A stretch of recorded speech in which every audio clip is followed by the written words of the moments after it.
my past life, I was a prosecutor, and I spent 6 years in Philadelphia prosecuting tens of thousands of gender-based violence cases. When you've prosecuted that many cases, you start to notice trends and patterns. Facts sort of start to predict other facts. But also, you start to notice when things bust those trends and don't match those patterns. I had one case where it came across my desk like a domestic violence case that they were fighting about money and it got physical. But it didn't quite fit what those cases normally looked like. So I dug a little deeper, and it was actually not her boyfriend that was abusing her. It was her pimp who had told her she needed to bring in $1,300 that day, and when she didn't, he physically punished her. So it was human trafficking. And I remember thinking, my gosh, how many of my other cases were not domestic violence? They were actually human trafficking. And once you start to see this new trend, these new patterns, you can't unsee them, and they start applying to all other types of cases, not just domestic violence. So ultimately, this led to a career shift for me, and I joined Polaris, where I'm now the director of disruption strategies, working to engage systems, stakeholders, legislators, to figure out ways to eradicate trafficking in the United States. Before I talk to you about what we do and how together in this room we can collectively do something about trafficking, I want to talk to you about your understanding of trafficking. How many of you have seen the movie Taken? Okay, so most of you. For those of you who haven't, it's about a few women who are on vacation, young women, who get kidnapped to then be sold into trafficking. And this does happen in the world. And it's what the media likes to cover the most. It's what gets the most viral social media shares. The mom who was worried a trafficker was stalking her kids in IKEA, or that British model who was kidnapped to be sold on the dark web. And those are horrifying things, but they're just the tip of the iceberg. For it to be human trafficking, it doesn't need all that violence. It doesn't need anything sensational. It can be something as under the radar as domestic violence typically is. All you need is that a trafficker used force, fraud, or coercion to make someone engage in commercial sex or labor. Commercial sex is sex for money. So that could impact so many other industries, and without that force requirement, since it's force, fraud, or coercion, it's a lot harder to detect in the 25 types of trafficking that are happening in the United States. Force was present in that case I talked to you about in Philadelphia. It's also the common form of trafficking talked about in the media and on social media. But there are other elements besides just the force that you can meet. For example, fraud. This is any type of situation where the trafficker is preying on a vulnerability that are present in the people that they're victimizing. So they'll find someone that really needs an income, needs a steady job, or someone that needs a sense of community, family, love. They'll prey on that vulnerability, and the second they've gained that trust and control, they turn it on them. And then there's coercion. Coercion typically involves some sort of psychological manipulation. With the example of the love and family, it'll be turning it around and saying, I've done all of this for you, I need you to do this for me. Or if you love me, you would do this for me. But it can also be more extreme than that. For example, many of the foreign-born victims that are brought to America and trafficked, their family back home will be what's threatened. They'll say, I'll murder your mom, or I'll tell everyone what's happening, or I'll hurt your child.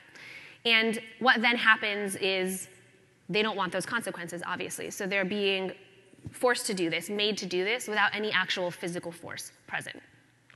So with this understanding of trafficking, Polaris analyzed over 30,000 cases that we received through the National Human Trafficking Hotline to develop the typology of human trafficking in the United States.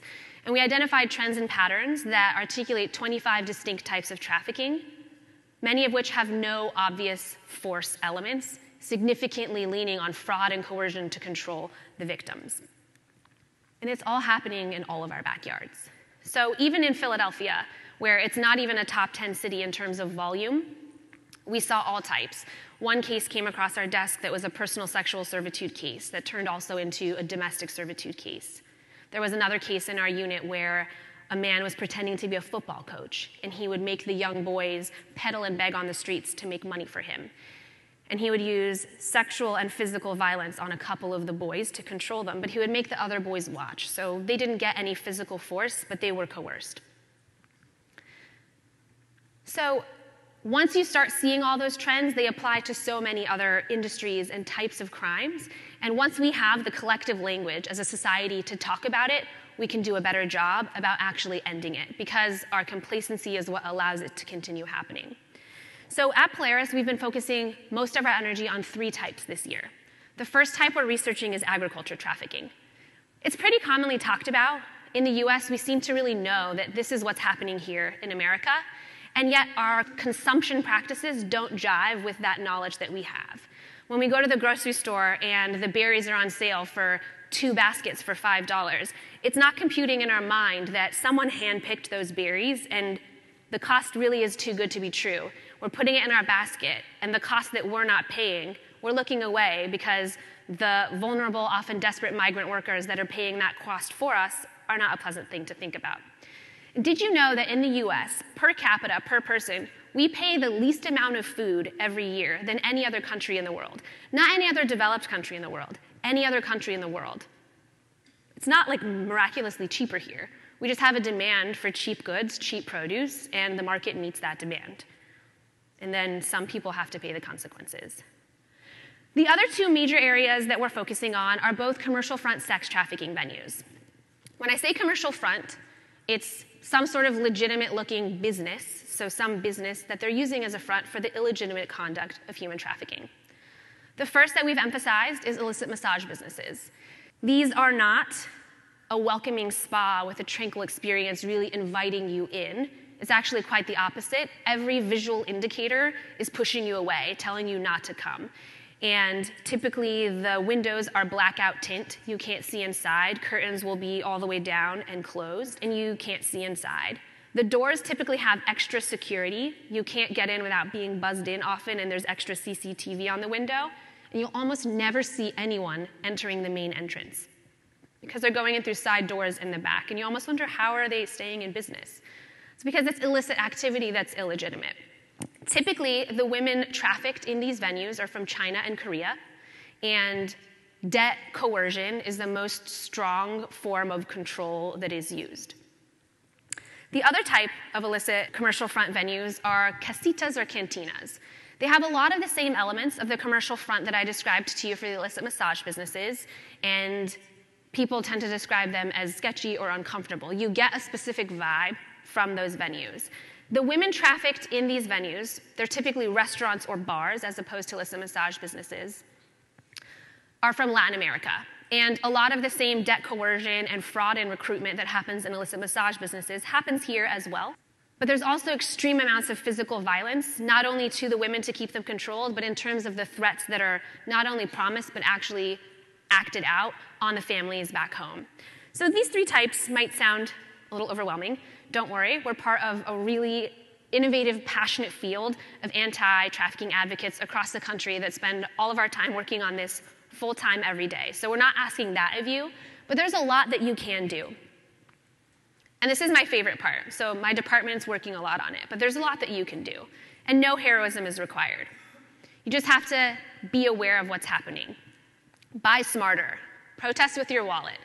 If the cost sounds too good to be true, it is. That $7 shirt from Forever 21, someone was paid 31 cents to make it in a garment factory in Los Angeles. That $10 manicure, when every other area is charging $20 in your region, someone's cost, it's being cut from their budget. So if it's not coming from yours, it's coming from their pocket. Call your legislator. Now more than ever, change is happening from the ground up. We're calling legislators, stopping bills, forcing bills through, showing up and holding them accountable because they work for us. So remind them every day. And be media literate. The next time an article comes out about one of the more sensational kidnapping type of trafficking cases, have conversations about it. Like, that is horrifying. Did you know there's 25 types of trafficking happening every day in all of our neighborhoods across the country? That's horrifying too. Why is the media not talking about it? The next time you see an article about an illicit massage business, pay attention. Most of them talk about the article as if the situation, she was a prostitute, but they'll also engage in talking about the business itself, and they'll talk about how she was scared and frightened. She didn't speak much English. She didn't know what city she was in, and she didn't have her paperwork because someone else was holding it. Why does the media not catch those red flags? Why do they then publish her name, her photograph, her date of birth? Call them out, write letters to the editor. Generally, be vocal. When you see it happening, say something about it. When you see people talking about it, help inform them. Follow up with your grocery store. Where do they source their produce from? Do they know what labor practices are going into the fish farming and where the chocolate's being produced? Be a consumer that's focused on learning about where they're consuming and what their dollar is funding.